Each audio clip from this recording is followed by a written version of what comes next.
Begin with the end in mind is great advice for life, and it's also great advice for filming a wedding. In our last clip, we discussed our motivation behind filming weddings, and here I want to get down to our end goals. What end goal do you have in mind for your film?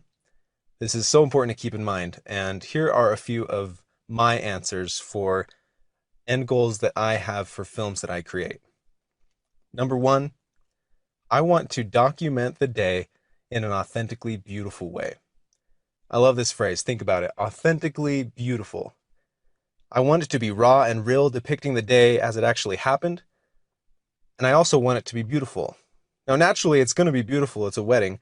But by beautiful, I mean I want to employ all that I know about lighting, about composition, about storytelling to portray this couple and their wedding in the best light possible.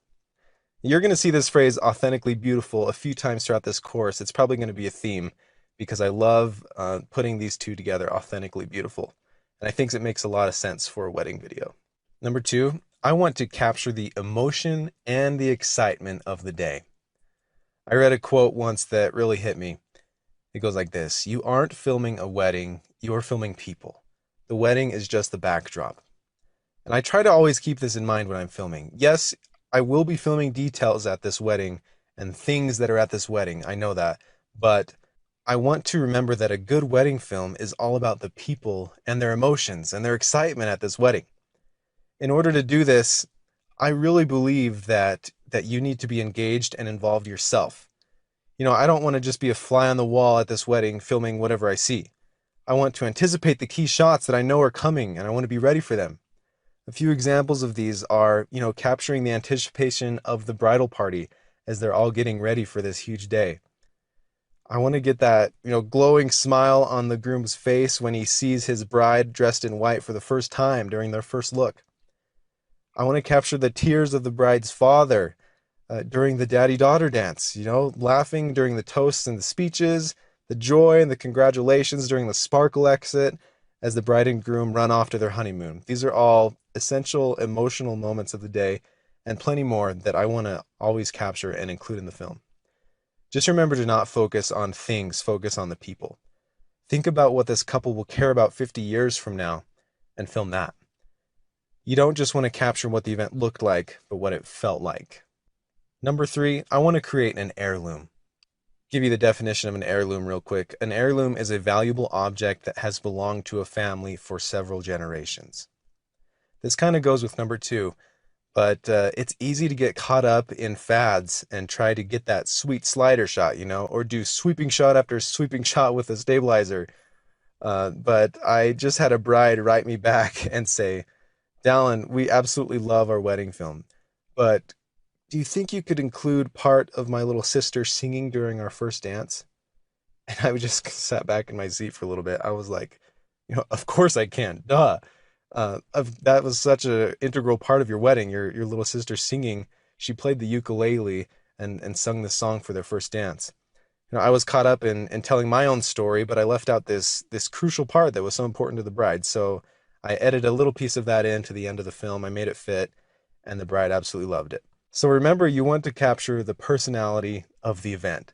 Capture the things that made this event unique to the couple. A lot of weddings will be the same to you, but this is the only one for them, and capture the things that make it unique to them. I want to show you a few examples of this in action. This shot here is a simple bouquet and ring shot. Normally, I wouldn't spend time focusing on the blue wrap around the stem of the flowers in the bouquet, but this happened to be fabric from the bride's great-grandmother's clothing, and this was really special to this bride, special enough for her to wrap that around her bouquet in a meaningful way on her wedding day.